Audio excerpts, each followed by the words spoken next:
Bien, buenas tardes. En nombre de Force, gracias por estar en este panel que denominamos Banca Sustentable y Finanzas Éticas, su rol en el modelo actual de desarrollo económico. Previo a los panelistas que ustedes tienen en el programa, nos va a contar la experiencia de un municipio, el intendente de Berazategui, Patricio Musi. Luego les presentamos a los panelistas. Patricio. Muchas gracias. Bueno, es un formato de presentación.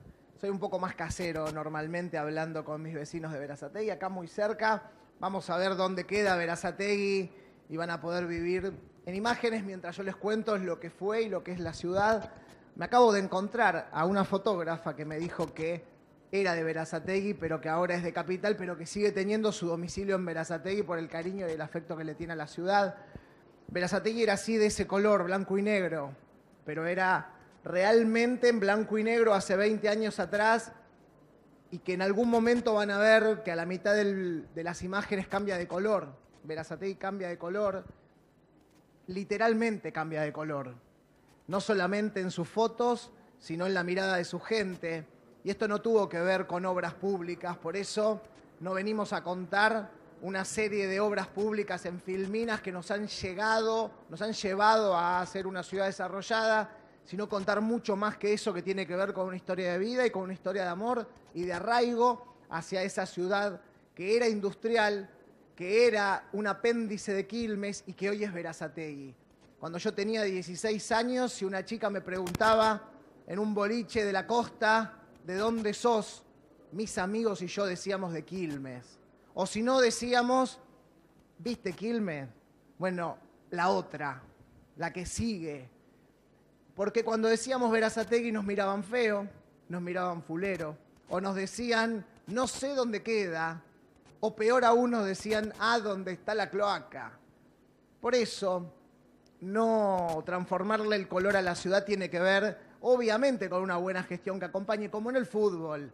Si ganás más campeonatos, te pones la camiseta de tu club más seguido. Esta semana no vi muchas camisetas de Boca, pero vieron que cuando uno gana, esa camiseta le sabe algo bueno o le sabe algo malo. Si hay una camiseta, no había necesidad, ¿no, Leopoldo? Una agresión innecesaria en este congreso. Lo que digo es, hay una camiseta que te hace acordar a una época buena de campeonatos y si la mirás siempre tiene el mismo color. Y sin embargo, ese color naranja de Berazategui que usamos durante toda la vida, que nació a partir del club, que lo copiaron de la naranja mecánica holandesa, ese color naranja nosotros nos decían que era grasa. Siempre nos decían que era grasa. Y ahora usamos todo el tiempo camperas, camperitas y remeras de un color naranja muy parecido y nos dicen que es linda, que parece la de Holanda. Cuando nos dicen esto claramente, el color naranja es el mismo. Lo que ha cambiado es lo que representa ese color naranja y ahora no representa más esa ciudad triste, oscura, abandonada, sin agua, sin cloacas, sin nada. Una ciudad que cuando mi viejo fue intendente en el año 88, con hiperinflación tenía 60 ollas populares, que a partir de los 90 comenzaron a cerrar todas las fábricas que había en Berazategui, una ciudad netamente industrial, que en los 90 pasó a ser una ciudad dormitorio. La gente dormía en Berazategui, trabajaba en la capital federal. Ese desprecio que fuimos sufriendo durante muchos años con una empresa francesa que se jactaba de proteger al medio ambiente y que tenía que hacernos la planta depuradora de líquidos cloacales para que a mí nunca más me digan en un boliche que yo vivía a donde había olor a caca. Pero yo vivía donde había olor a caca, porque ahí desembocaba la cloaca de la capital federal y del conurbano bonaerense, en un lugar perdido, abandonado, despreciado y solo a 30 minutos de donde estamos ahora. Berazategui fue cambiando el color, Berazategui fue creciendo, claro que con un intendente que hizo obras, pero lo primero que hizo ese intendente, y lo sé porque estaba en la mesa de la casa y yo tenía 10 años, era decirle a mi vieja, vos no compres más en Quilmes, empecé a comprarle a los pacientes de mi consultorio. Ese tipo que me decía a mí los domingos cuando íbamos a la cancha a ver a San Lorenzo, desde Plátanos hasta la cancha de Ferro sin autopista, 2 horas de viaje, y para colmo él me iba mostrando en cada una de las esquinas de la ciudad lo que estaba haciendo. Claramente me mostraba una goma de camión que habían pintado con cal y le ponía algunas flores, alguna cancha de bocha. Me mostraba cómo habían en una plaza puesto esos tanques de 300, de 200, 500 litros que lo pintaban y hacían un juego para las plazas. Claramente lo que él me mostraba era amor y orgullo de lo que estaba pudiendo hacer para transformarle el color a su ciudad. Ese amor por Berazategui que tenía me lo trasladó a mí, pero no alcanzaba. Se lo trasladó a los 400.000 vecinos de Berazategui. Y ahí comienza la transformación.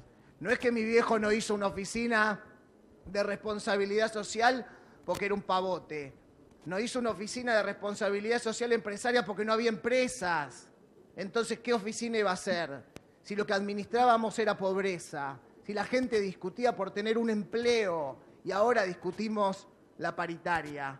Por eso la oficina de responsabilidad social no aparece ahora porque sí.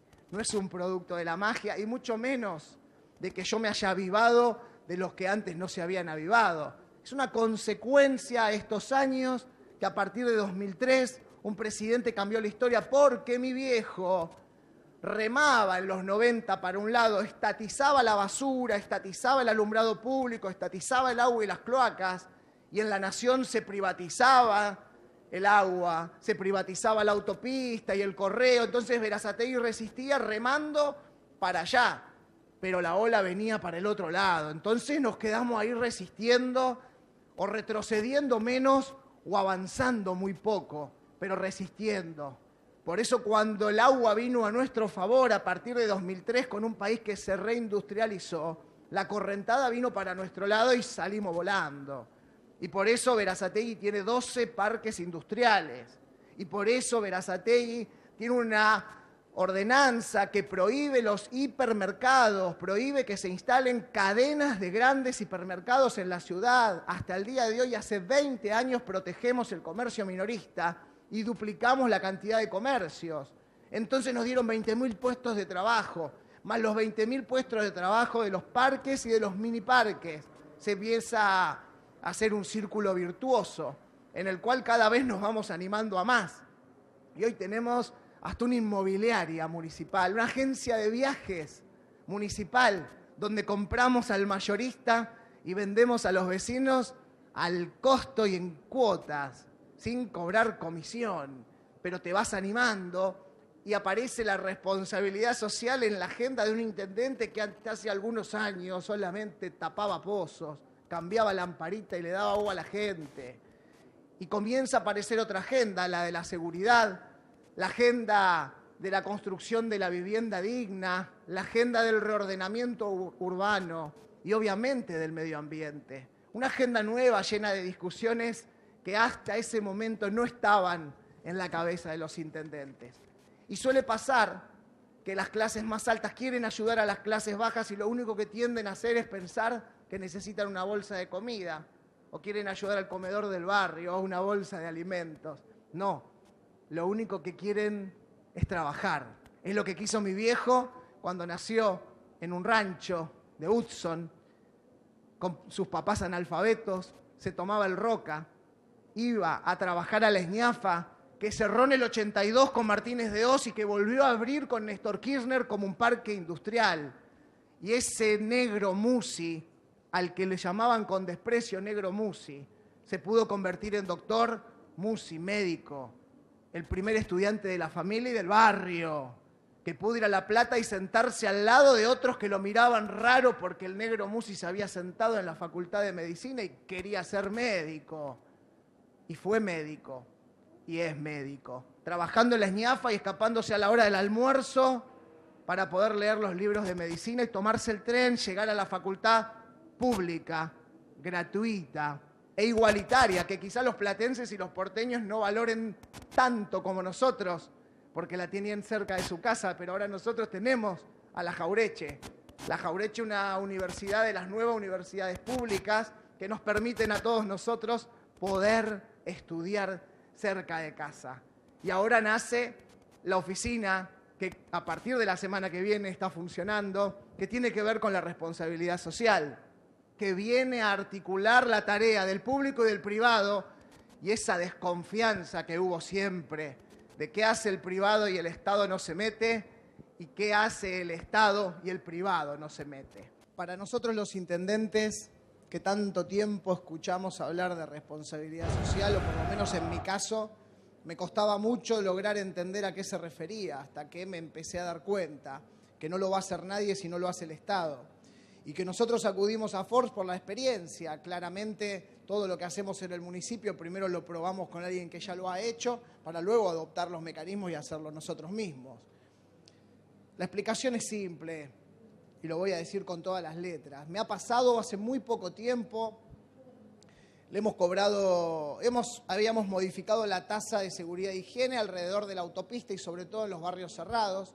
Había una escuela privada muy grande dentro de uno de los barrios cerrados que en la modificación de la ordenanza la tasa se le iba al diablo. La verdad es que era mucho dinero, pero a cambio de los 300 pesos por mes que estaban pagando, era muy poco. Cuando conversamos con los dueños de la escuela y me decía, me quieren hacer pagar 80.000 pesos por mes de tasa de seguridad e higiene, digo, mira, me parece una locura, déjame averiguar. Claro, cuando averigüé estaba basada en el ingreso bruto de la escuela. 26 millones de pesos por año era la facturación. La conversación con los dueños de la escuela que terminó basada en esto. Pero vos no me cobres los 80 y decime qué querés que haga yo con ese dinero y te puedo asegurar, me decía el dueño de la escuela, que yo puedo hacer una obra de beneficencia. Automáticamente aparece en algunas clases sociales las ganas de poder direccionar esa ayuda o subsidio en algunos lugares sin saber realmente a dónde tienen que ir a parar y qué es lo que quiere la gente. Ustedes páguenle al Estado, que nosotros nos encargamos de repartirla. Esta es nuestra filosofía. Entiendo que aparece la desconfianza de quién la reparte, la van a repartir, no la van a repartir, y termina siendo la excusa de un montón de empresas, esa desconfianza para decir que prefieren evadir impuestos porque no saben si se van a repartir. Entonces hay que blanquear este tipo de discusión. Si te gusta cómo y quién la reparte, cambiá de funcionarios y pone uno que la reparta mejor.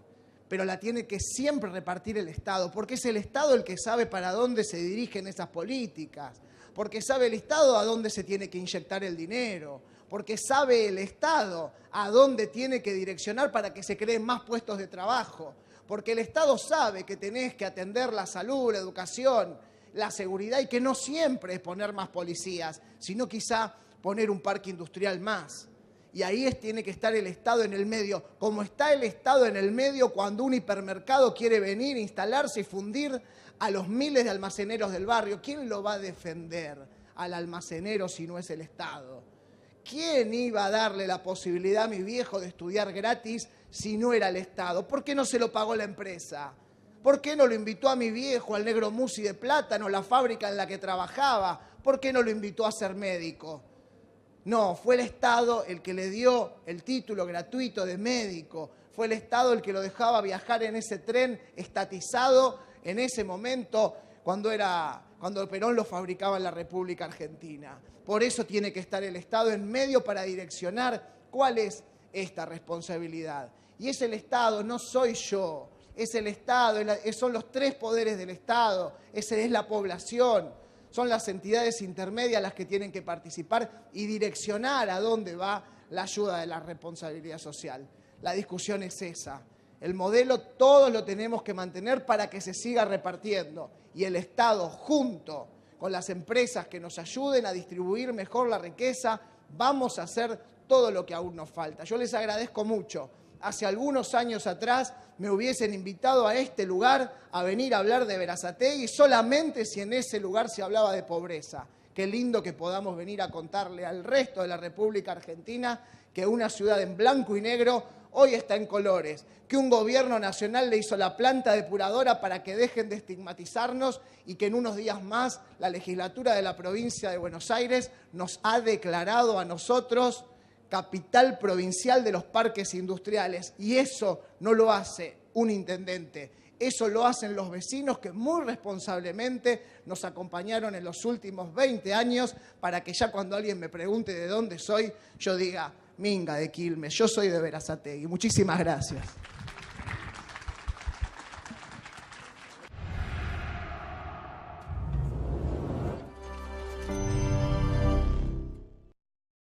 primer lugar, un saludo cordial desde España para todos los participantes en el Congreso, en el tercer Congreso de Responsabilidad Social. Y vaya también mi agradecimiento al comité organizador y a la doctora Alexandra Minicelli y al doctor Bernardo Crisberg por su amable invitación para que interviniera como disertante, que lamentablemente me ha sido imposible atender. Pero siguiendo sus sugerencias, me complace contribuir al panel de banca sostenible y finanzas éticas con unas breves reflexiones. La crisis financiera global y la recesión económica han planteado la urgencia de una revisión del paradigma neoliberal que sigue particularmente fundamentando los mercados financieros internacionales.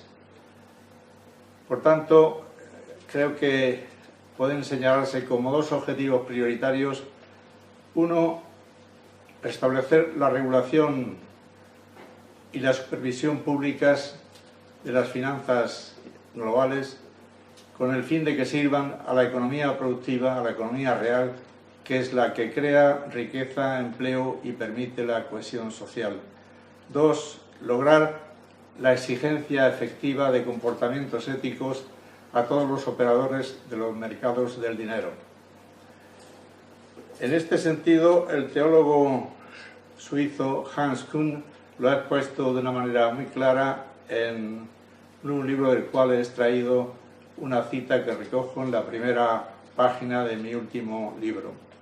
Dice así: tengo la esperanza de que la política pueda recuperar la primacía sobre la economía y la ética sobre ambas, y a través de foros continentales y mundiales encontrar respuestas para atender la explosión demográfica, la carestía de recursos, el deterioro ambiental que ha llevado al cambio climático, la pobreza, la violencia y las migraciones, mediante acuerdos para crear un ordenamiento internacional de competencia que garantice la seguridad jurídica y un ordenamiento político gobernable.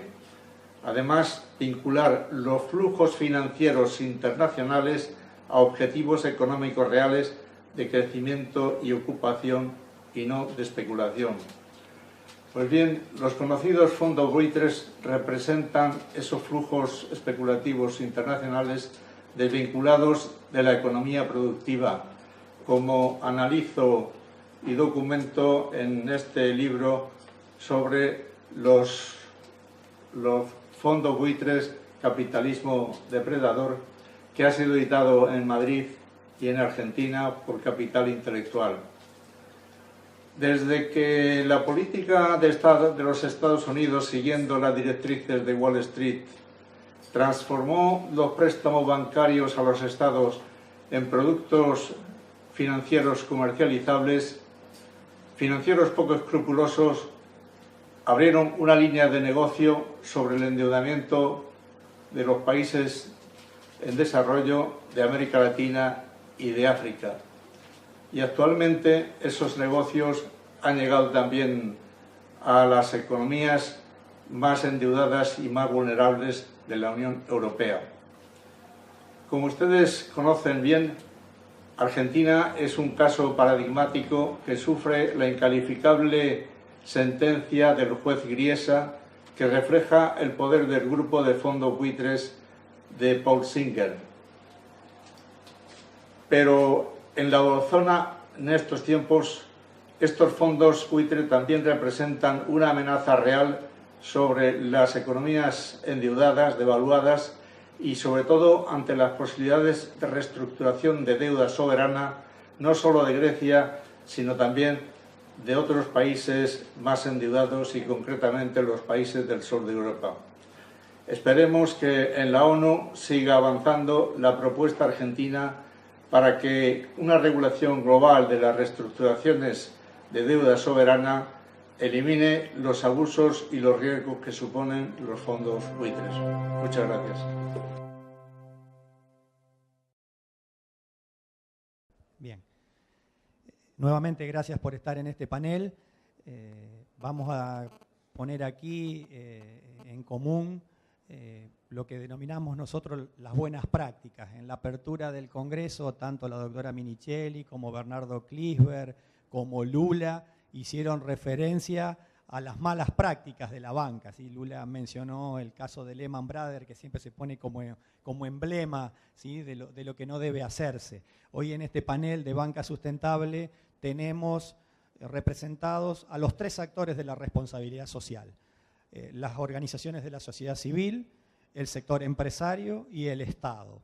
En ese orden van a exponer, la mecánica será unos 10-15 minutos cada uno y vamos a permitir después un tiempo final de reflexión, de puesta en común, para permitir a los asistentes que puedan formular preguntas, algunas reflexiones vinculadas a lo que vamos a escuchar aquí, y en esas preguntas también puede aparecer alguna para el intendente de Berazategui, ¿sí? No reclamos, ¿sí?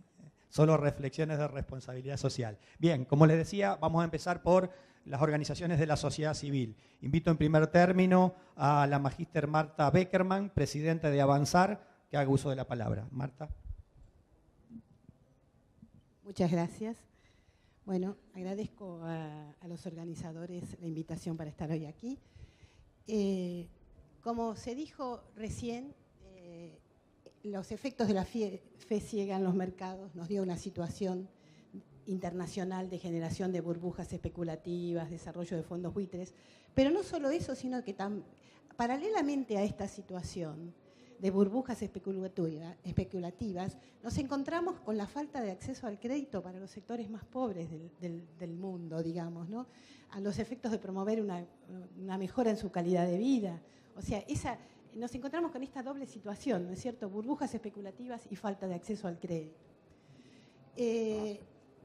Entonces, lo que nosotros encontramos en este momento en la realidad nacional es una gran capacidad técnica para resolver el problema de la subsistencia, el avance tecnológico, pero al mismo tiempo nos encontramos con una desvinculación entre las actividades económicas y sus efectos sociales. Entonces esto hace que esa capacidad técnica no la podamos usar muchas veces en beneficio de los sectores excluidos de la sociedad.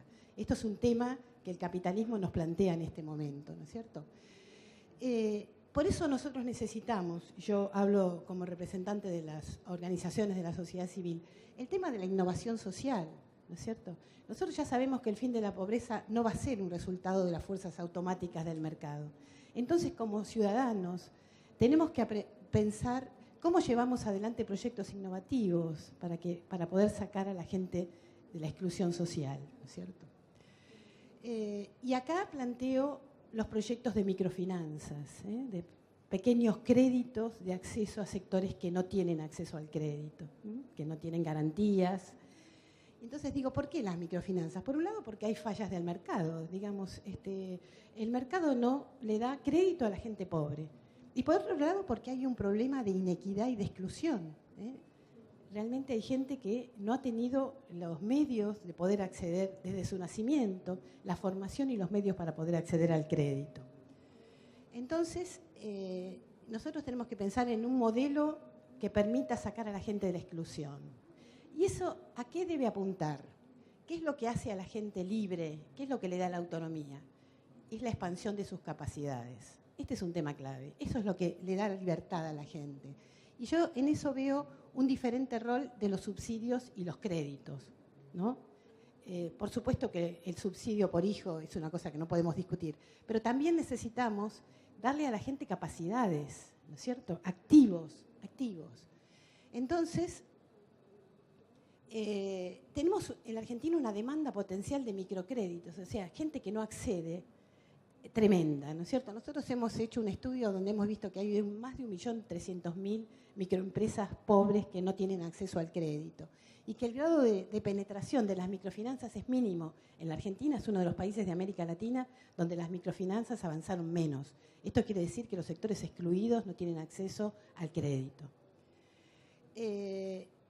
Entonces, necesitamos avanzar hacia la inclusión financiera. Tenemos que pensar cómo lo logramos. Entonces, quiero presentarles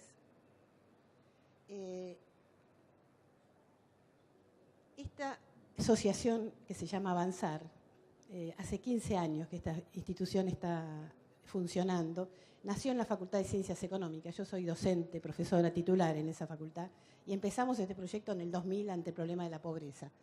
¿Por qué la presento con 3 macetas a la Asociación Avanzar?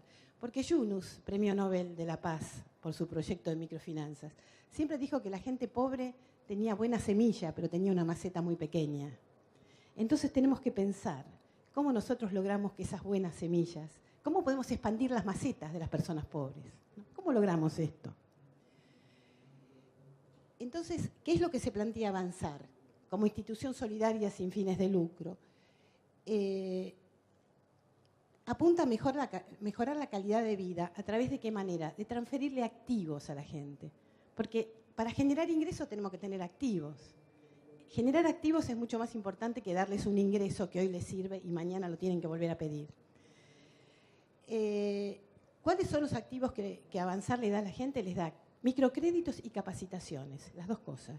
Porque el crédito es importante, pero una persona que vive en una villa de emergencia a lo mejor no sabe calcular sus costos, no sabe cómo comercializar. Entonces, la inclusión financiera se potencia si viene acompañada por capacitaciones, ¿no? Por lo que yo digo de cambiarle la cabeza a la gente, empezar a pensar en su proyecto, calcular sus costos, ver qué ventajas tiene frente a otros competidores. Estos son los lugares donde trabaja Avanzar, ¿no? Ciudad Oculta, villas de emergencia. O sea, es una institución que apunta a los sectores más bajos, digamos, a nivel social. Estamos en distintas villas, a esto se incorporó recientemente la 21-24 de Barracas. O sea que caminamos las villas, vamos a la casa de la gente. A diferencia de los bancos que trabajan en sus oficinas, nosotros tenemos muy poca gente en nuestra oficina, solo la gente administrativa. El resto está en las casas, caminando en las casas de la gente. Este es uno de los lugares donde estamos, Ciudad Oculta. La película que mostraba esto no mostraba salida a la droga. Y nosotros sentimos que nosotros sí mostramos salida, porque vamos viendo el crecimiento de la gente y con el crecimiento de la gente vamos viendo la mejora en la situación de los chicos. Este es nuestro último objetivo, la mejora de calidad de vida de esos niños. Estos son algunos de los talleres, ¿no es cierto?, donde trabaja la gente. Y nosotros hemos encontrado 2 tipos de impacto de las microfinanzas y de la capacitación. Un impacto directo a través del aumento del ingreso de la gente y un aumento indirecto todavía más importante, el aumento de la autoestima, modificaciones en las relaciones familiares. A veces hemos escuchado a alguna mujer que decía, mi marido no me pega más porque ahora traigo plata a casa. Mejorar el acceso a la educación, reducir la vulnerabilidad. Los microemprendimientos que tienen capacitación y microcréditos no cierran inmediatamente. Porque, por ejemplo, nosotros tenemos muchas mujeres jefas de hogar. Se enfermaba la mujer o se enfermaba un niño, no podía atender, se acababa el emprendimiento, se fundía. Entonces, nosotros podemos escuchar estos casos, apoyar más en el caso de una persona que no nos puede pagar el crédito porque está enferma, ¿no es cierto? Entonces, la vulnerabilidad, ese microemprendimiento sigue. Si ese microemprendimiento sigue, la familia sigue constituida, los chicos siguen yendo al colegio. Esto se llama reducir la vulnerabilidad. Y por otro lado, el programa de capacitación tiene un impacto excelente, porque la gente empieza, por ejemplo, a registrar. La gente a veces no registraba, no sabía cuáles eran sus costos, hacía una reproducción de la pobreza, no sabía qué estaba cobrando. Vemos mejoras en la comercialización, separar el dinero del negocio de los gastos de la familia, cosas elementales, ¿no es cierto?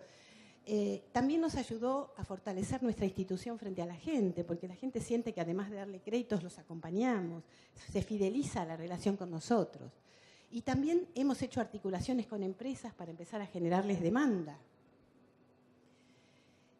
Estos son logros, digamos, de la gente, digamos, de reunirlos, empezar a generar asociación entre ellos.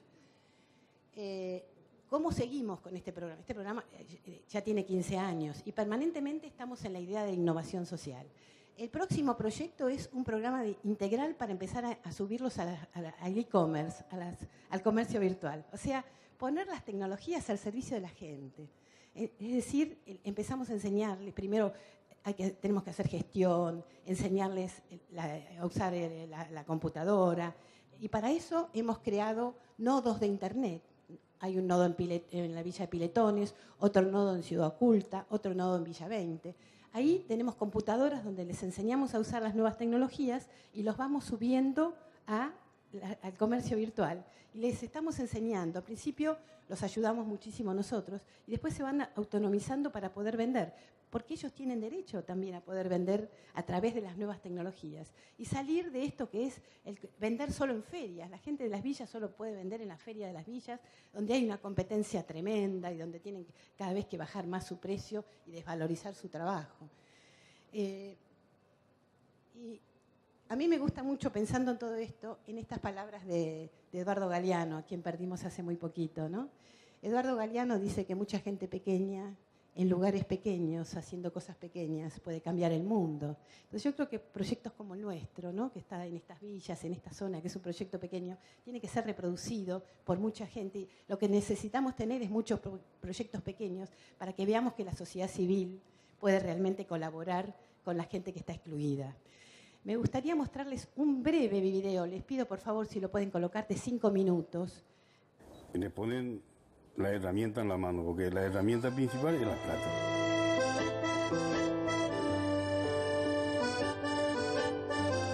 Queremos que cada persona de escasos recursos pueda tomar conciencia de todas las capacidades que tiene. Es decir, que nosotros queremos que la gente desarrolle autonomía para que ellos mismos sientan la alegría de saber que están construyendo su propio futuro en base a su desarrollo, a su esfuerzo, a sus ideas. De la convicción de que las personas ya tienen en sí las posibilidades de crecer, y lo que hacemos es procurar acompañar ese crecimiento.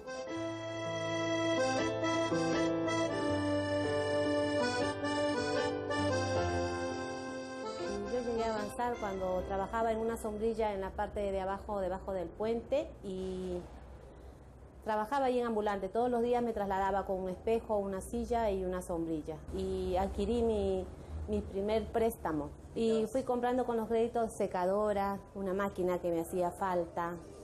Nuestras actividades se basan en el otorgamiento de pequeños créditos destinados a favorecer el progreso y el crecimiento de las personas que viven en los barrios de emergencia. Conocí a Avanzar por medio de mis papás. Ellos sacaban préstamos para el negocio de ellos, para la ferretería de ellos. Empecé sacando préstamos porque yo hacía billeteras, trabajaba con mi papá y hacía billeteras.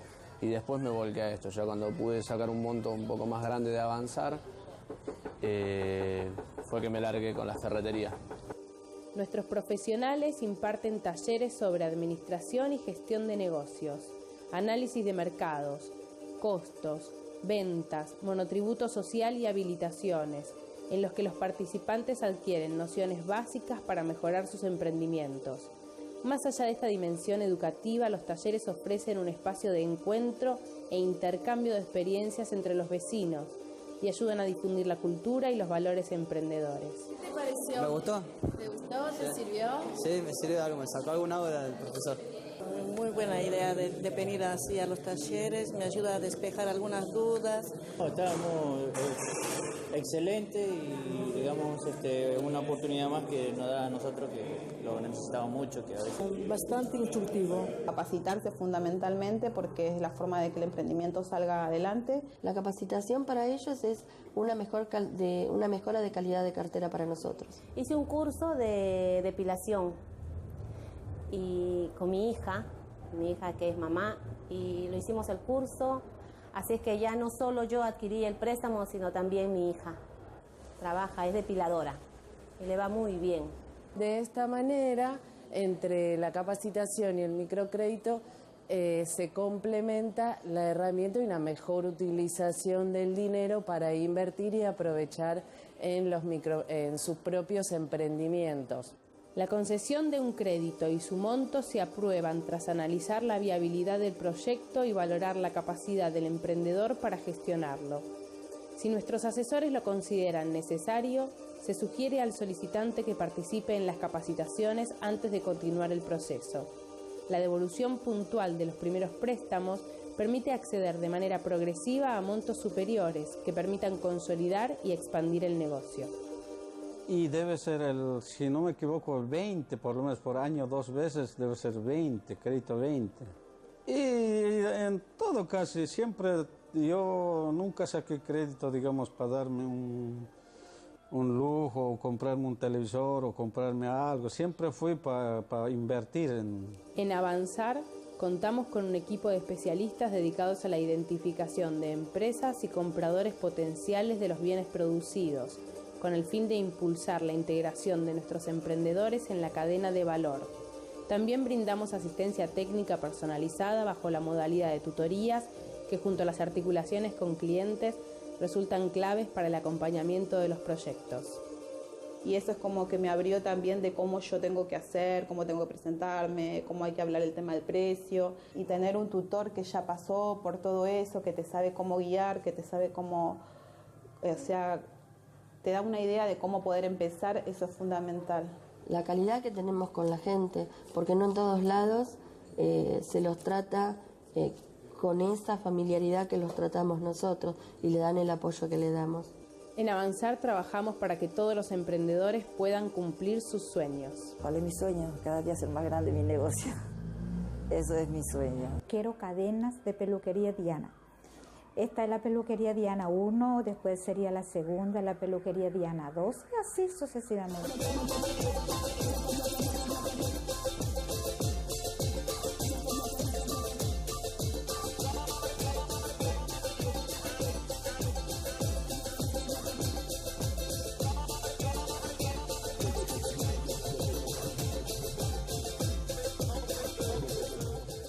Bueno, agradezco mucho y estoy contenta de que hayan podido ustedes escuchar a la gente, ¿no? Al objetivo de nuestro trabajo de todos los días, ¿eh? Muchas gracias. Invito al licenciado César Malato, presidente de la Federación de Cooperativas y Mutuales Administradoras de Microcréditos, FEDESAN, que haga uso de la palabra. César. ¿Qué tal? Buenas tardes. Gracias por la invitación. Pido disculpas porque soy un poco desordenado para este tipo de charlas, pero vamos a tratar de hacerlo lo más claro posible y breve. Bueno, provengo del sector cooperativo y mutual. En la actualidad presido una federación de cooperativas y mutuales que administran microcréditos en la Argentina. Es una federación reciente, tiene cerca de 3 años. Integro la Confederación Argentina de Mutuales, o sea que tengo una doble tarea que es cooperativa y mutual a nivel dirigencial. Para nosotros, hablar de finanzas éticas o de políticas públicas de financiamiento o de microcréditos tiene que ver primero con poder rescatar cuáles son los entornos o los andamiajes o las coyunturas sobre los cuales se desarrollan las políticas públicas fundamentalmente, que son las que afectan, como decía bien el compañero intendente acá, a la mayoría de la población, digamos, ¿no? Uno cuando determina desde el sector público una política, una legislación, una ordenanza, está afectando a la totalidad o a gran parte de la población. Y en ese marco, nosotros no podemos obviar que en los últimos 10, 12, 14 años, 12 años, se generaron medidas que han propuesto, han desarrollado un entorno favorable para el desarrollo de estas políticas y que esos hechos no son casuales, sino que son frutos de decisiones políticas, claramente, ¿no? Una sola medida no hace la inclusión, una sola medida no hace la justicia social, una sola medida no hace la posibilidad de incluir socialmente a sectores que han estado históricamente postergados o que han estado fuera del acceso de los servicios, de los servicios sociales, los servicios básicos, el acceso al trabajo, etcétera. Entonces nosotros queríamos al menos tomarnos 2 minutos para enumerar las que a nuestro juicio fueron las medidas acertadas de esta etapa y que produjeron un entorno favorable que hace que hoy podamos discutir estas cuestiones y no cuestiones básicas como son el acceso a la alimentación, el acceso a la salud, el acceso al trabajo. En primer término, la asignación universal por hijo nos parece que ha sido una medida de corte masivo que hoy alcanza algo más de 4,5 millones de habitantes y que ha permitido a jefes y jefas de familia planificar su economía básica, digamos, pensar en tener un ingreso mínimo y básico para poder desarrollar su vida con un poco de normalidad. Otra medida que nos parece destacable es la inclusión digital, ¿no? El acceso a la digitalización, sobre todo de las escuelas, a través de esta distribución masiva de computadoras, de ordenadores que ha hecho el Estado Nacional. Hoy está alcanzando más de 5 millones de beneficiarios, cuestión que hace unos años nos parecía una cosa absolutamente que ni la teníamos en los planes, que esta posibilidad pudiera existir y que ha posibilitado que millones de chicos en edad escolar puedan acceder a una conectividad, un acceso a la información, un acceso a la cultura, un cambio en la forma de educarse, de capacitarse, que es totalmente novedosa. Bueno, obviamente la vigencia de los convenios colectivos de trabajo nos parece que es también para la masa de trabajadores asalariados una cuestión central que hoy está naturalizada, pero hace 10 años atrás los teníamos totalmente sin vigencia. El programa Progresar, que es el programa de posibilidad de ayuda económica para que pueda estudiar un estudiante universitario, pueda ayudarse en sus estudios un estudiante universitario, la estatización de los fondos del sistema jubilatorio, el desendeudamiento externo, la integración continental y regional. Desde el aspecto ético no podemos dejar de mencionar lo que ha sido la posibilidad de restablecer los juicios por la verdad y la memoria, o sea que miles y miles de personas que habían vulnerado los más básicos derechos humanos en nuestro país tengan hoy que dar cuenta ante la justicia, ante jueces y tribunales formalmente y jurídicamente establecidos de sus actos y de sus violaciones. Eso restablece contratos y normas de convivencia en la sociedad. Acceso a la información, o sea, la nueva ley de servicios de comunicación audiovisual ha democratizado las comunicaciones como nunca había pasado en nuestro país. La sanción de la ley de financiamiento educativo nos parece también un hito importante, ya que ha fijado un piso desde el cual se puede hoy planificar las políticas educativas con otro nivel de presupuesto. Entonces decíamos, este enunciado nomás de medidas y de políticas que se implementaron en estos años, a nuestro juicio lo que ha hecho es establecer un entorno favorable sobre el cual podemos hoy discutir de políticas públicas en las cuales puede participar las organizaciones, los estados municipales y provinciales, para incluir a sectores de la población que hoy no tienen acceso a los servicios básicos. En ese marco, y específicamente en el tema de las microfinanzas, hubo para nosotros un punto de inflexión que fue la ley de sanción de la promoción y desarrollo del microcrédito en el año 2006. Digamos que el Estado, a instancias digamos, de la legislatura nacional, sancione un instrumento jurídico superior como es una ley nacional con un piso de financiamiento orientado a la promoción y el desarrollo del microcrédito. A nuestro juicio ha sido un punto de inflexión muy favorable a este tipo de políticas y ha instalado en la sociedad, o por lo menos en parte de la sociedad necesitada de estas políticas, la posibilidad de pensar en organizarse o pensar desde su organización, pedir, solicitar un proyecto para administrar fondos públicos, en este caso, para poder financiar proyectos pequeños proyectos comerciales, servicios o productivos a través de organizaciones sociales. En el caso nuestro, de las cooperativas y mutuales, desde el 2008, el Instituto Nacional de Asociativismo y Economía Solidaria formó lo que se llama el área de microcréditos. El área de microcréditos ha promovido entre el cooperativismo y el mutualismo en todo el país el desarrollo de fondos de crédito, la organización de fondos de crédito para que puedan esas organizaciones tener un fondeo para prestarle a emprendedores en cada una de sus provincias. Tal es así que desde ese organismo se financió a más de 300 cooperativas y mutuales en todo el país que hoy en la actualidad están administrando fondos de microcrédito.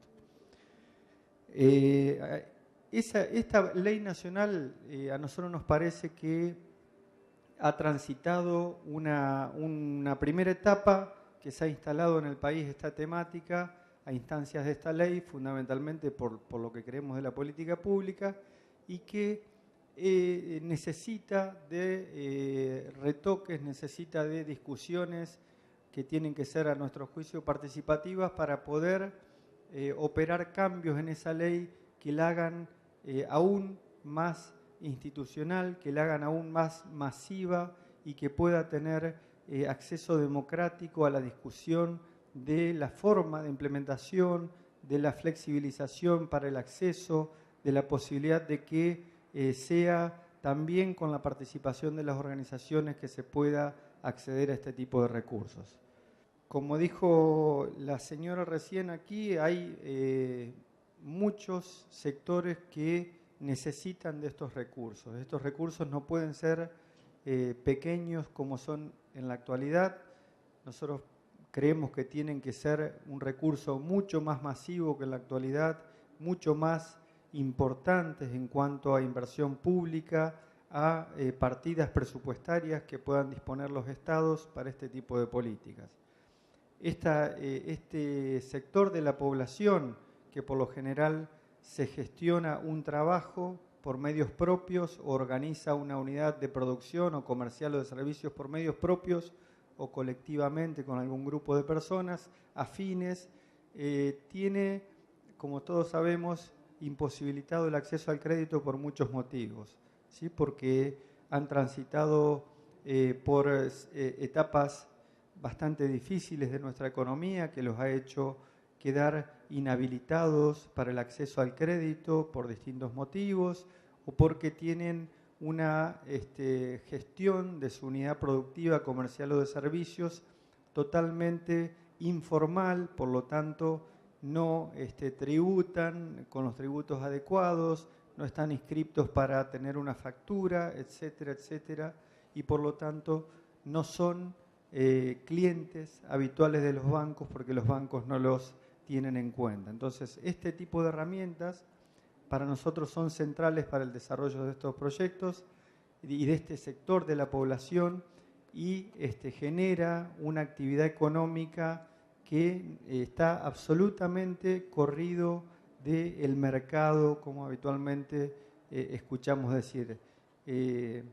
Entonces, si nosotros podemos de alguna manera establecer mecanismos masivos de acceso a este tipo de recursos, creo que hacemos un aporte muy importante al desarrollo de estos proyectos. Nosotros como cooperativistas y como mutualistas no podemos dejar de destacar la herramienta del cooperativismo y del mutualismo para el desarrollo de este tipo de políticas. Un poco para que sepamos todo de qué estamos hablando, son las cooperativas y las mutuales son organizaciones de base solidaria que agrupan en el país a más de 16 millones de personas que administran algo más que del 10% del Producto Bruto Interno, que administran ahorros de sus asociados en más de 16.000 millones de pesos. Son organizaciones y redes de organizaciones muy importantes como para hacer un aporte sustancial a este tipo de propuestas de políticas públicas de financiamiento para los sectores populares. En ese marco, para nosotros, queremos dejar planteado en este encuentro un desafío, y que es juntarnos con las empresas, juntarnos con el sector privado para discutir propuestas en común y poner al servicio de este tipo de propuestas al movimiento cooperativo y mutual. Muchas gracias. Gracias, César. Bueno, yo tengo dos dilemas hoy. Uno es hablar parado o sentado. Tengo la costumbre de hablar parado. Y el otro es si apegarme al texto que teníamos preparado como ponencia o dejarme influenciar por mi formación generalista más vinculada a lo macro que a lo micro y hacer una referencia a una circunstancia que, si bien es casual, no deja de tener un profundo significado. Fíjense ustedes que hoy estamos aquí reflexionando sobre banca sustentable y finanzas éticas, y en simultáneo, hora más, hora menos, en Naciones Unidas se está discutiendo un proyecto orientado a establecer principios generales para la reestructuración de deuda soberana. Algunos se preguntarán qué tiene que ver una cosa con la otra. Y yo venía reflexionando acerca de que está íntimamente ligada la cuestión que hoy estamos abordando con este otro debate. Pero además también le quiero agregar a esa reflexión un juicio de valor. Todos conocemos a las Naciones Unidas como institución porque interviene en conflictos territoriales o en cuestiones de naturaleza colonial o en debates acerca de valores como los derechos humanos, pero ese foro prácticamente nunca se destacó por discutir reglas de juego vinculadas a cuestiones de naturaleza económica o de naturaleza social. Y hoy está debatiendo en este mismo instante nada más y nada menos que el dilema que supone que de aquí en más esos principios generales van a significar que la democracia y la política puede llevar adelante la discusión sobre reestructuración de deuda, o si por el contrario va a seguir en manos esa discusión de los mercados de deuda. Y esto establece una dicotomía que salta a la vista muy fácilmente, muy rápidamente. Mientras Naciones Unidas recién inicia ese debate, gracias al impulso de la Argentina, que a través del G77 más China llevó a esta discusión, por el contrario, muchos países, y particularmente los de América Latina, donde la política y la democracia crecieron, se extendieron y se impusieron, fueron avanzando en normas regulatorias. Todos sabemos que la banca no es propensa por reacción espontánea a desembocar en políticas solidarias, que se requiere de regulaciones. Y en ese sentido es mucho lo que hemos avanzado en América Latina y en particular en nuestro país. Se ha reformado la Carta Orgánica del Banco Central. Los bancos centrales habían sido concebidos por el neoliberalismo como entidades solamente orientadas a sostener la estabilidad monetaria, o sea, a combatir la inflación, sin tomar en consideración que esa supuesta estabilidad de precios muchas veces venía acompañada de una devastación en materia de empleo que dejaba y sumía a las sociedades en un atraso fenomenal. El Banco Central de la República Argentina modificó sus objetivos. Mantiene, por supuesto, la obligación de atender a la estabilidad monetaria, pero también incorporó entre sus responsabilidades sostener el empleo y garantizar los procesos productivos.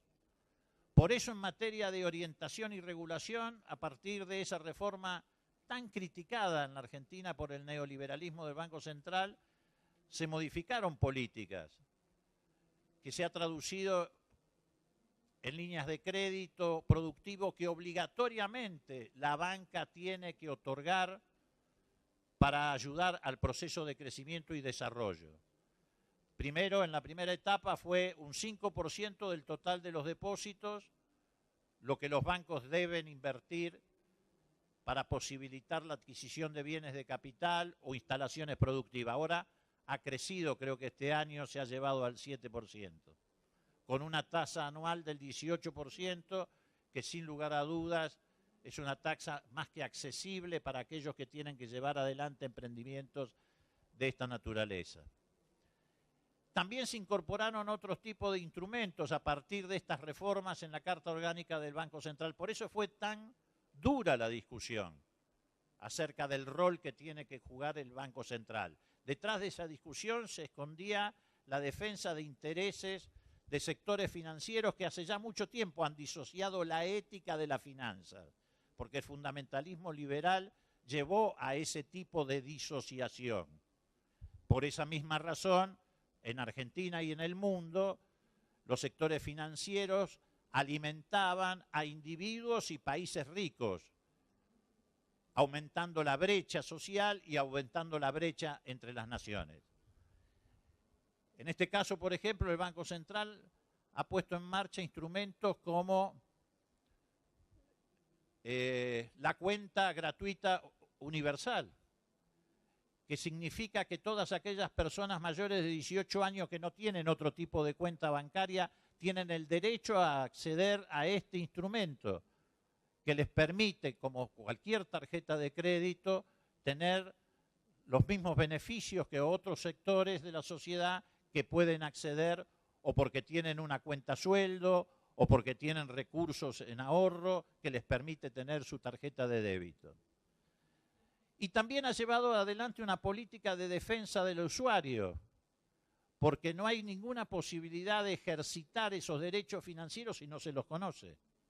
Y si además se deja librado a los bancos, como venía ocurriendo hasta hace pocos meses atrás, la imposición de reglas y de normas que muchas veces el usuario ni siquiera conocía, o porque estaban en la letra chica de los contratos, o porque lisa y llanamente no estaban, y se cobraban ilegalmente cargos de los cuales nos dábamos cuenta cuando recibíamos los resúmenes de nuestras cuentas de crédito o de débito.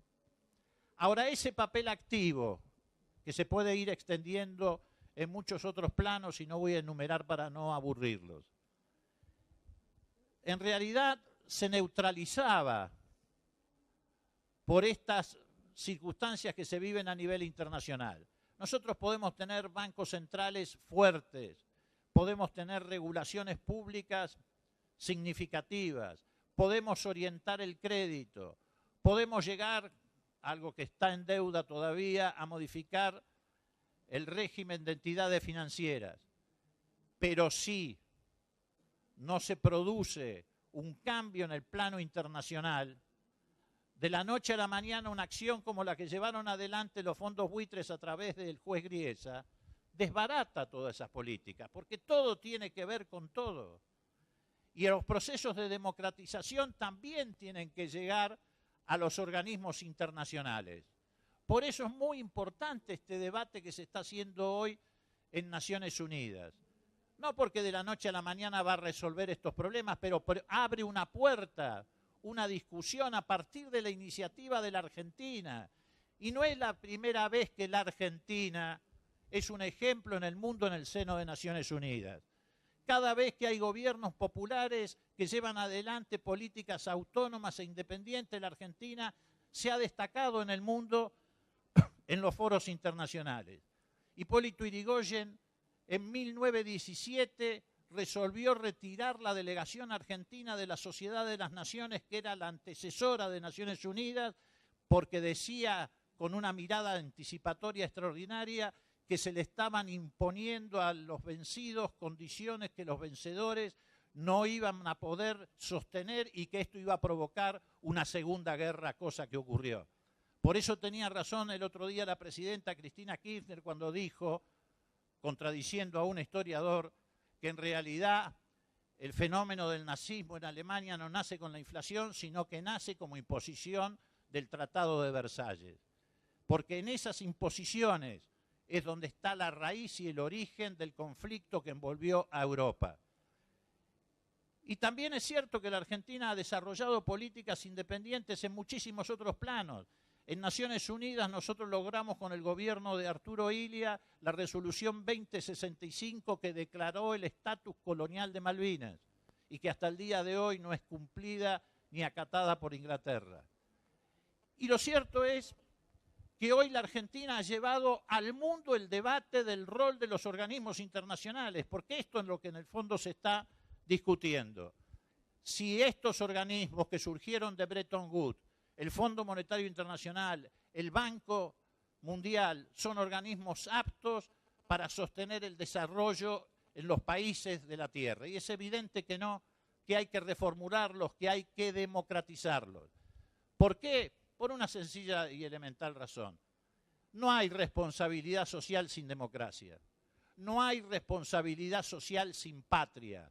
Por eso a mí permítanme pasar un aviso. Yo le agradezco profundamente a Raúl Alfonsín que haya traído a la Argentina democracia para siempre, dejando atrás el autoritarismo, como le agradezco a Néstor y a Cristina que hayan traído patria para todos, dejando atrás el neoliberalismo. Gracias. Es el turno del sector empresario. Va a hacer uso de la palabra José Mármol, vicepresidente ejecutivo de Relaciones Públicas y Comunicaciones del Banco Popular Dominicano, de la República Dominicana, un hermano de Latinoamérica que nos visita e integra este panel. José. Buenas tardes.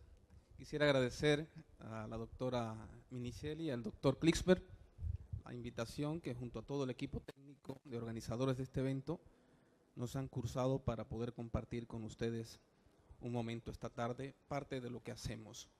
Yo sé que no era la intención de Horacio, pero aquí yo voy a jugar el rol de abogado del diablo, en el sentido de que debo iniciar para intentar mostrar el lado humano de la empresa privada. Vengo a hablarles desde República Dominicana, que es un país pequeño del Caribe, tiene la particularidad de estar en una isla que comparte dos naciones. Sin embargo, ese país pequeño, según las estadísticas oficiales de los organismos internacionales, tiene hoy día una de las economías de mayor crecimiento de los países emergentes en América Latina y una inflación de apenas un dígito. El Banco Popular Dominicano es el primer banco de capital privado de ese país. Se crea en 1963, justo cuando apenas hacía 2 años que habíamos salido de una de las dictaduras más férreas y sanguinarias de toda América Latina. Un grupo de empresarios que no podía desarrollar ideas innovadoras bajo ese clima político y social, entonces se une ya, superada la dictadura, y se crean múltiples organizaciones. Una de ellas es la Asociación para el Desarrollo Incorporado, de la que surgieron entidades como el primer banco de capital privado del país, la primera universidad privada, asociaciones mutualistas, el Instituto Superior de Agricultura y el Instituto de Cultura y Arte. Es decir, esa élite se congregó para echar adelante una noción de país distinta a la que por 30 años habíamos conocido. En la Carta Constitutiva del Banco Popular Dominicano del 23 de agosto de 1963 ya aparecen conceptos como democratización de los servicios financieros. ¿Por qué? Porque la banca estaba controlada por entidades bancarias extranjeras. También se habla en esa Carta Constitutiva de que ese banco trabajaría para aportar al desarrollo económico e institucional del país. Ha sido el agente catalizador por excelencia de múltiples iniciativas del sector privado y también del sector público. Y también nace para contribuir al progreso social y favorecer el desarrollo humano. Eso que hoy, por ejemplo, llamamos inclusión financiera y social, lo que llamamos, como lo estamos haciendo hoy, responsabilidad social corporativa y sostenibilidad, ya eran ideas que estaban en esa iniciativa de crear ese banco que ya cumplió el año pasado 50 años de servicio al país y a sus clientes. El modelo de negocios sobre el que descansa es un modelo basado en principios éticos y en valores humanos. Por eso hablamos de una cultura organizacional basada en valores. Y procura, antes que el resultado per se, en cada uno de nosotros que formamos parte de su empleomanía, que desarrollemos formas éticas de alcanzar esos resultados.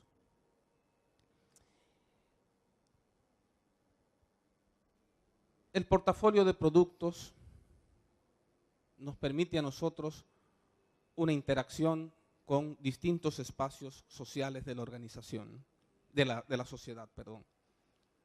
Procuramos desarrollar prácticas financieras acorde con las regulaciones nacionales e internacionales. El aspecto fundamental de esa preocupación, de la visión de negocios del Banco Popular, es alcanzar un equilibrio justamente con los demás sectores de la sociedad. La mentalidad privada contemporánea, empresarial, está convencida de que no hay negocios exitosos en sociedades institucional, social y políticamente fracasadas. Luego, su rol, conjuntamente con la sociedad civil y con el Estado, es fundamental para que haya equilibrio y, por tanto, los proyectos sean sostenibles, ya sea desde el punto de vista privado, desde el punto de vista público, como por ese importantísimo trabajo que se desarrolla desde la sociedad civil, como ha sido demostrado aquí. Esa cultura organizacional basada en valores éticos no fue impuesta en nuestra organización por memorando. Esos 5 valores pilares fueron escogidos por nuestros más de 7,000 empleados y guían sus acciones dentro y fuera de la empresa. Y son la integridad, el respeto, la innovación, el trabajo en equipo y la satisfacción del cliente. El cliente, la sociedad, son el centro de nuestra actividad de negocios. También es importante en esa cultura organizacional basada en valores el cumplimiento de las normas. Tenemos una ley financiera y monetaria que le costó casi 15 años al país institucionalizar. Fuimos noticia en 2003 con una crisis reputacional sobre todo, es decir, una crisis ética por el desempeño de algunos de los jugadores del sistema, porque eso no fue una crisis sistémica del sector financiero, sino una crisis sobre todo de reputación, que nuestra organización logró superar y es más, salir fortalecida justamente porque aspectos como su fortaleza de gobernanza o de gobernabilidad interna se impuso. Un factor básico para que el Banco Popular Dominicano saliera fortalecido de esa crisis que sumió al sector en el año 2003 y que luego, 5 años después, se va a presentar entonces la crisis internacional en el sector financiero que ya nosotros habíamos rebasado.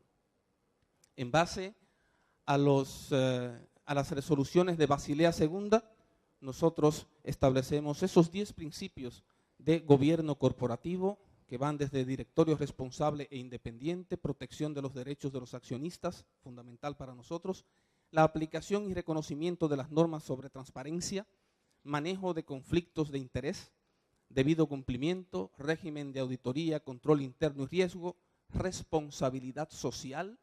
Fíjense cómo aparece ese concepto dentro de los 10 que rigen la estructura de gobernabilidad de la organización. Normas de conducta ética, tenemos un código de ética que tiene que ser cumplido para seguir siendo empleado de la organización. Protección del cliente y usuarios de los servicios financieros y la prevención del lavado de activos. Esas acciones las desarrollamos en base a lo que llamamos un modelo de actuación sostenible. La sostenibilidad de una empresa depende de su capacidad para armonizar sus legítimos intereses con las expectativas del entorno donde opera en temas como la economía, los temas y las necesidades y demandas de la sociedad y sobre todo de los sectores más vulnerables y por supuesto el tema medioambiental, que es un reto de envergadura mundial, no solo para el sector privado, sino para toda la sociedad. Con la actividad empresarial, nosotros procuramos la construcción de valor económico, pero eso nos permite, y en base justamente al concepto de sostenibilidad, la gestión de procesos corporativos orientados a lo social. Parte del presupuesto de la organización se dedica a acciones de responsabilidad social que ya vamos a conocer en breve. Y por supuesto, esto se refleja en programas de alto impacto conectados al negocio. En lo que nosotros llamamos enfoque empresarial, como parte de ese modelo de actuación sostenible, nos encontramos con proyectos, programas, como querramos llamarle, como por ejemplo, en el ámbito de la educación financiera y la cultura del ahorro, trabajamos con jóvenes sobre todo. Un programa que llamamos Banquero Joven Popular, en el que enseñamos a los jóvenes a través de un simulador cómo se maneja una empresa bancaria, ¿no? Esto en procura de crear en el futuro nuevos banqueros con fundamentos éticos, ¿no? Para evitar crisis de reputación como las vividas en el pasado. El programa Finanzas con Propósitos, enseñamos a los jóvenes a organizar sus futuras finanzas. Programa educativo Ahorrar nos hace bien, que va impulsado y combina actividades del negocio con enseñar a la gente a ahorrar agua, a ahorrar energía, en fin. En educación y oportunidades tenemos programas como las becas. Tenemos miles de estudiantes becados por nuestra organización financiera en sus distintos estudios. Emprendedor popular, desarrollar el emprendimiento en los jóvenes. Conversatorios popular, que es una modalidad de que ejecutivos van a barrios, escuelas, centros educativos en general a compartir con los docentes. En apoyo empresarial y social tenemos, por ejemplo, los programas educativos para el fortalecimiento de las pequeñas y medianas empresas mediante la realización de foros. Últimamente tuvimos alrededor de 800 empresas, muchas de ellas aprendieron pequeñas, hasta microempresas, les dimos las herramientas para que aprendieran cómo desarrollar un plan de negocios. Y así otros programas como por ejemplo el Foro Empresarial Impulsa y el apoyo a los clústeres de una industria muy importante para nosotros como es la industria del turismo. Otro renglón que es desarrollo personal y comunitario, allí llevamos a cabo los planes estratégicos de desarrollo provincial, reunir a los sectores público y privado de las provincias para que sean ellos y no precisamente los políticos, con todo el respeto que les tenemos, ¿verdad?, los que tracen la agenda de desarrollo de sus comunidades. sino que lo hagan ellos. Y eso se hace a través de un programa que estimulamos nosotros. El enfoque empresarial también tiene educación. Esto es lo mismo. ¿Qué pasó? Ahora sí. Inclusión financiera, un aspecto fundamental. Por ejemplo, el expresidente Lula da Silva decía esta mañana que en los últimos 12 años el Brasil ha logrado que 70 millones de brasileños que no tenían un vínculo con bancos comerciales hoy día tengan una cuenta bancaria. Eso es inclusión financiera. Nosotros, no en esas proporciones, por supuesto, pero también hemos hecho que miles de dominicanos tengan una primera cuenta, ya sea una cuenta directamente en el banco o ya sea una cuenta virtual o prepagada en sus teléfonos celulares a través de lo que llamamos subagentes bancarios, que son especies de sucursales instaladas en las montañas, en los campos, en los barrios populares, porque un pequeño colmado, un pequeño negocio, una ferretería pequeña puede convertirse en un agente o en subagente bancario. Los pagos móviles, las billeteras virtuales, todo eso permite que haya inclusión financiera y social. Microcréditos, se ha hablado mucho de microcréditos aquí hoy día. También nosotros tenemos programas de microcréditos y parte de ellos se hacen como responsabilidad social, empresarial. Y un caso de muchísimo éxito es el que desarrollamos en el centro de la isla con Cáritas Arquidiocesana, que era un modelo, digamos, un tanto de ribetes religiosos, ¿verdad? Y que nosotros hemos convertido ya en un modelo de negocio para gente que recibe un préstamo, supónganse, de $500 o $1,000, y con ello desarrolla sus pequeños negocios. Hemos pasado pues de una acción caritativa a una acción de negocios con gente de escasos recursos económicos. En sostenibilidad energética y medioambiental, además de que nosotros hacemos de nuestras sucursales que sean autosuficientes en términos fotovoltaicos, es decir, con energía limpia, casi la mitad de nuestras 200 sucursales en todo el país ya tiene energía fotovoltaica. Hemos apoyado desde sus orígenes en 1979 el más importante programa de impacto ambiental con que cuenta el país, que es el Plan Sierra. Y también, por supuesto, trabajamos en el aspecto cultural en la proyección de la identidad nacional. El modelo de actuación sostenible tiene entonces otro brazo. El primero es empresarial, el segundo es institucional. Y ese agrega al valor económico que genera la empresa, valor social, y nos permite hablar entonces desde la Fundación Popular incorporada el mismo lenguaje que hablan las entidades de la sociedad civil, entidades no lucrativas. Y con ellas desarrollamos programas que van en campos como la educación. De hecho, el doctor Klisberg, que se sentó aquí hace un poquito, fue quien inauguró la primera cátedra de responsabilidad social empresarial y sostenibilidad que conoce el país. Esto lo hicimos hace un par de meses apenas, ¿no? Educa es la iniciativa empresarial para el apoyo a la educación, una entidad que tiene casi 30 años. En salud trabajamos con organismos públicos y acuerdos con organismos internacionales, organismos de cooperación internacional. En medio ambiente ya les he mencionado el Plan Sierra, y en inclusión social también trabajamos un aspecto importante. En un país como el nuestro, una economía pequeña, emergente, no todo el mundo tiene acceso a luz eléctrica y a agua potable.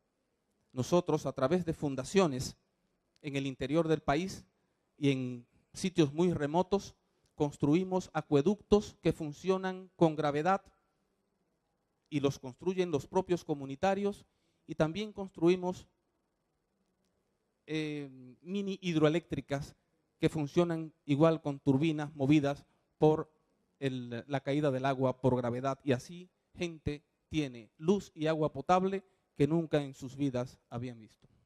Eso es lo que nosotros llamamos modelo popular de actuación sostenible. Y lo que subrayamos, hay que hacer que el país y su gente crezcan y se desarrollen, porque de lo contrario no va a haber una empresa exitosa. Por último, y para respetar el tiempo, Horacio, quisiera compartir con ustedes un videíto de 1 minuto y 30 segundos en el que van a ver cómo yo soy parte interesada. He hablado del Banco Popular, tengo 25 años trabajando allí, pero esta gente que son los que se benefician de ese lado humano de la empresa, aquí los vamos a escuchar rápidamente. No son clientes necesariamente, son también dirigentes de fundaciones, entidades no lucrativas. Acabo de mencionarlo, doctor Crisber, a propósito de la Cátedra de Responsabilidad Social y Sostenibilidad que lleva el nombre del fundador de la organización, don Alejandro Grullón.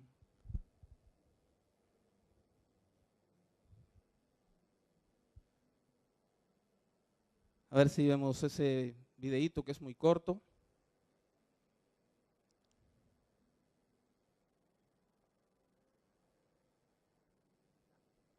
¿No se ve? No se ve. Bueno, entonces voy a terminar con un parrafito, esto que resume en parte lo que he dicho. Las empresas tienen un rol fundamental en la incidencia en materia de políticas públicas en beneficio del bienestar social común. No es cierto el alegato de que solo procuran el logro de sus intereses particulares. El empresariado es consciente de que la mejor forma de alcanzar impacto social profundo a través de sus estrategias de responsabilidad corporativa y de sostenibilidad económica, social y medioambiental es por medio del fortalecimiento de su vínculo con la sociedad civil organizada y con las instituciones del Estado. Este vínculo es triplemente virtuoso porque hace más fuerte a la empresa, dado que favorece su entorno social, alineándolo a sus objetivos de negocios.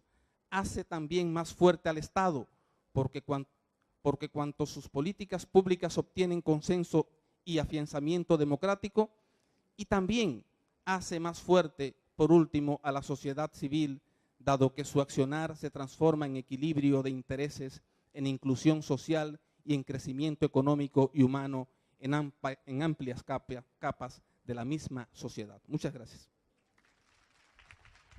Invito a Jorge Devesa, secretario de la Producción de la Municipalidad de La Matanza. Bueno, no sé si está la presentación. Buenas tardes a todos y a todas.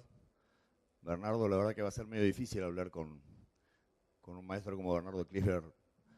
Adelante. Bueno, si no está la presentación, no importa. En primer lugar, me presento. Yo soy secretario de Producción del municipio de La Matanza y también tengo el honor de ser el que está a cargo del programa Amartya Sen en la Universidad Nacional de La Matanza, a la que en breve iremos a reconocer a nuestro presidente Lula el otorgamiento del honoris causa en el día de hoy. Elegí una frase para comenzar mi presentación de Oscar Wilde porque me parece que es importante en el marco de este Congreso de Responsabilidad Social resaltar que hoy probablemente, como dice esta frase, conocemos el precio de todo pero probablemente el valor de nada. ¿Por qué? Porque somos una sociedad que ha dejado los valores y, como bien nos dice Bernardo, en la economía nosotros hemos visto y hemos encontrado que lo que nos pasa actualmente es porque hemos escindido la ética de esta ciencia. Discutir sobre la banca sustentable, sobre las finanzas éticas nos parece que es muy importante. En nuestro municipio los microcréditos han salvado a miles de compatriotas y de compañeros. En los peores momentos nosotros, saben ustedes que, como bien decía Patricio, nuestros municipios en el conurbano bonaerense somos protagonistas de lo que le ha pasado a la Argentina y el nuestro en particular, que tiene un nombre bastante inquietante como La Matanza. Nosotros nacimos junto con el nacimiento de la Fundación de Buenos Aires y nuestro nombre obedece a la matanza de los pueblos originarios por los españoles, en las márgenes de lo que hoy es el río Matanza-Riachuelo. Así que la historia de la Argentina, cuando la Argentina tuvo un proyecto de país para todos, a nuestro distrito le fue muy bien, y cuando la Argentina tuvo un proyecto de país para pocos, a La Matanza, como en pocos lugares, le fue muy mal.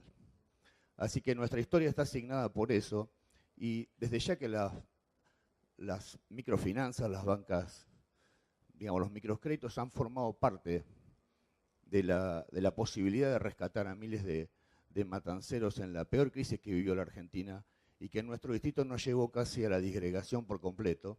porque de ser el distrito industrial más importante de la Argentina en la década del 70, el neoliberalismo, como muy pocos lugares, hizo estragos en nuestra sociedad, y como dice el intendente, en el 2001-2002, en esa crisis, pasamos de ser la capital industrial de la Argentina en la década del 70 a la capital de la pobreza y la desigualdad a fines del 2002. De ahí venimos. Entonces, por supuesto que creemos en las finanzas éticas y en la banca sustentable, pero nosotros creemos que es necesario dar una discusión un poco más de fondo. Creemos que lo que hay que cambiar el sistema para poder de esa manera lograr avanzar hacia un mundo mejor. ¿Qué entendemos por desarrollo? Bueno, acá traigo algunas frases de Bernardo que definen que la ética es una parte esencial de los valores de una sociedad.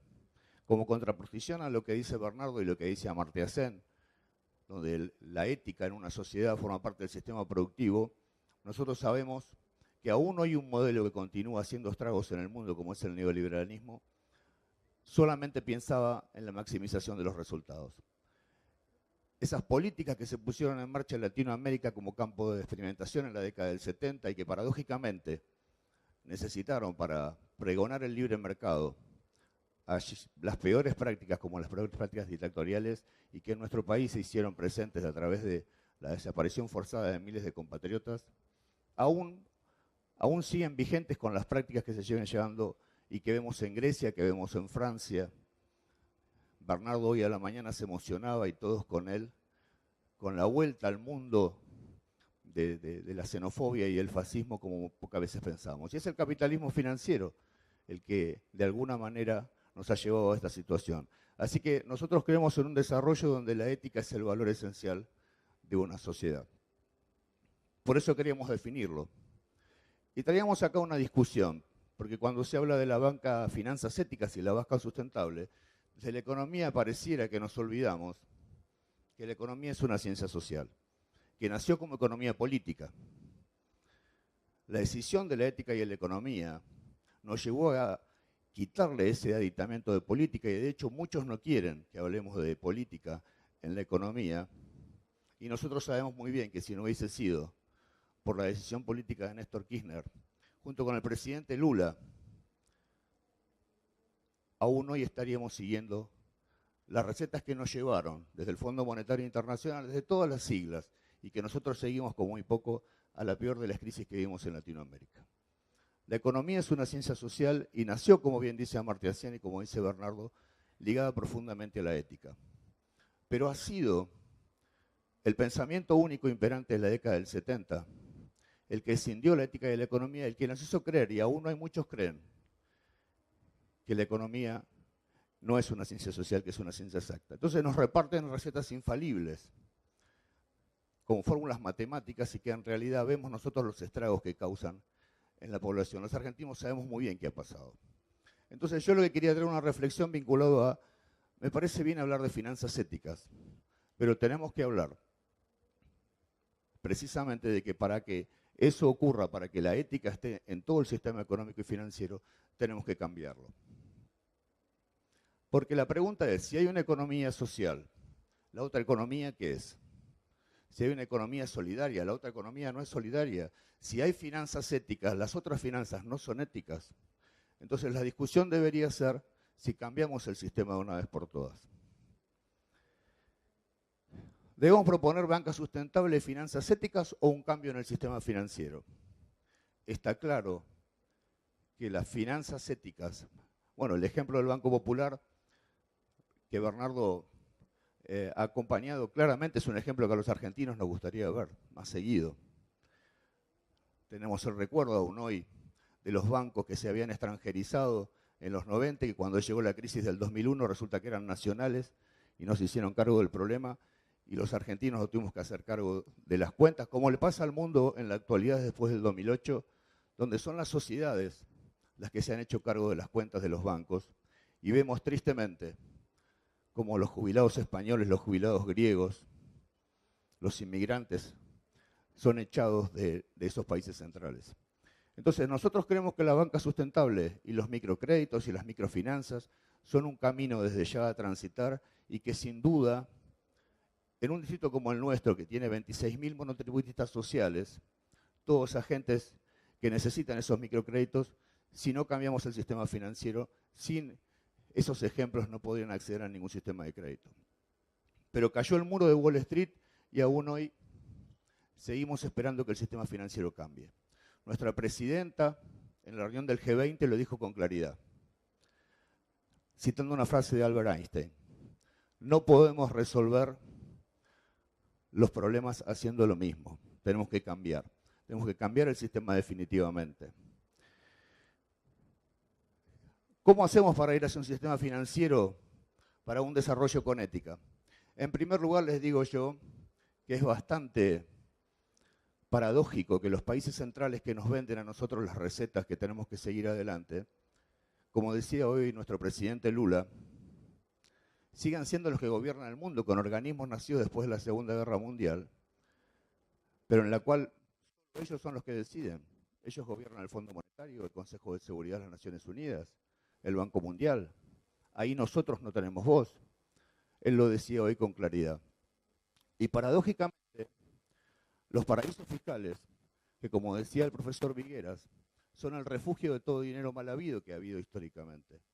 Por ahí se triangulan la mayor parte de las operaciones que no tributan en nuestros países, por ahí se fugan la mayor parte de las divisas que se van de nuestros países.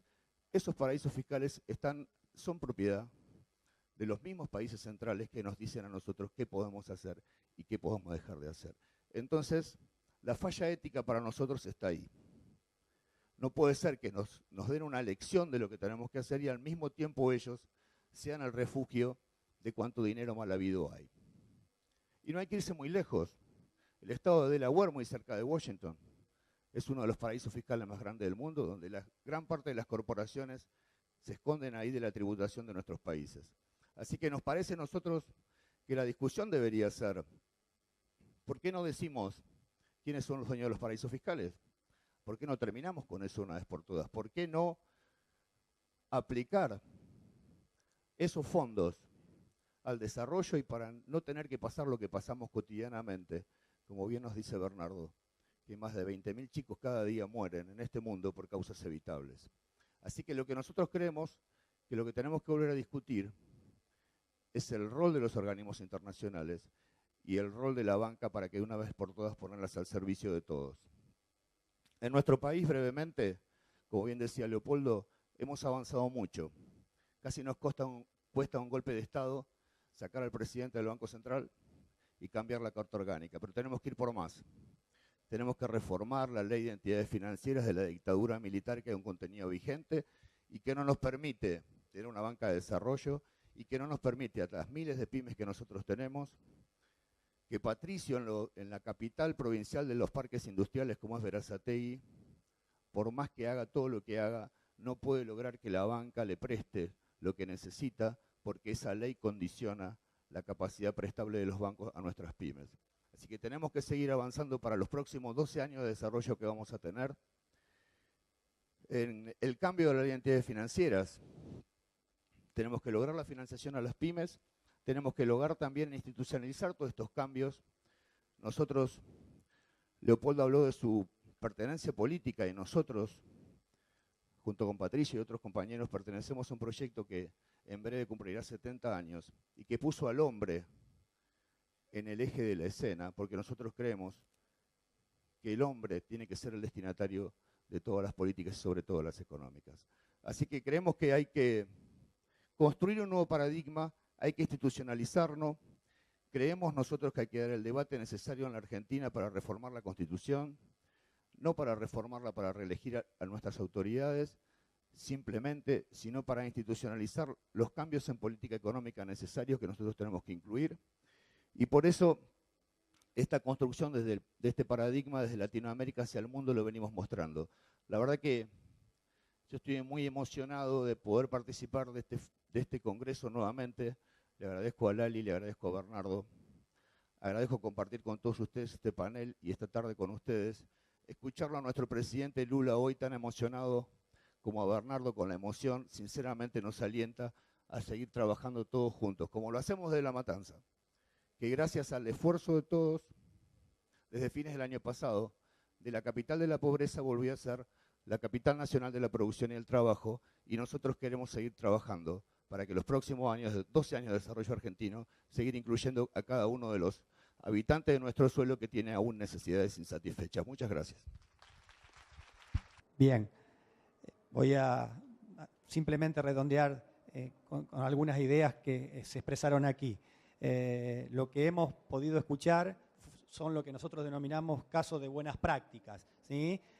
Como la contracara de lo que hoy a la mañana tanto Bernardo como Alessandra, como Lula, ponían de manifiesto como lo que no se debe hacer, ¿sí? Hoy a la mañana nos contaba Bernardo casos de el Estado insensible, nos hablaban de las finanzas, Lula, como decía al comienzo, nos ponía el ejemplo de Lehman Brothers, de lo que la banca no tiene que hacer. Y aquí lo que hemos visto es que no podemos generalizar, que así como hay bancos que priorizan el lucro y se desentienden de lo social y lo ambiental, hay algunos bancos que, como el que hoy nos trajo José de República Dominicana, muestran que esta concepción de la sustentabilidad puede estar presente en una entidad financiera. Hemos visto cómo la sociedad civil, en estas tres instituciones que hicieron uso de la palabra y que contaron sus experiencias, muestran lo que se puede hacer, ¿sí?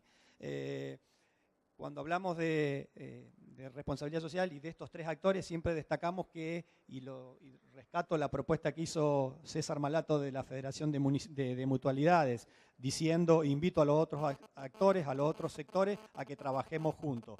Lo que hemos visto aquí son casos de buenas prácticas de una institución en particular. Claramente, juntarse con el otro potencia resultados, produce sinergia. Marta hablaba de una frase de Galeano. A mí me gusta, en la misma línea, rescatar lo que nos decía la Madre Teresa, que cuando en función de su obra decía, a veces pienso que lo que hago es una gota en el océano, pero estoy segura que si no hago lo que tengo que hacer o lo que creo que tengo que hacer, el océano sería distinto. Y en ese sentido me parece que este Congreso de Force, el esfuerzo de Alessandra Minichelli, de Bernardo, invitándonos a reflexionar un par de días, a pararnos de nuestra locura diaria y ver dónde estamos y lo que podemos hacer, son claramente muchas gotas. Así que, teniendo como norte esto que hoy denominamos sustentabilidad, creo que todos podemos hacer algo, no todos tenemos la misma responsabilidad, pero desde nuestro rol de ciudadanos, desde nuestro rol de consumidores, desde nuestro rol de lo que fuere, de inversores, ¿sí? Podemos hacer algo. Así que los invito a que sigamos poniéndole más agua al vaso para que cuando nos encontremos en Force 2016 podamos decir que avanzamos un poco, aunque seguramente también podremos reflexionar de lo que nos falta. Gracias, un gusto.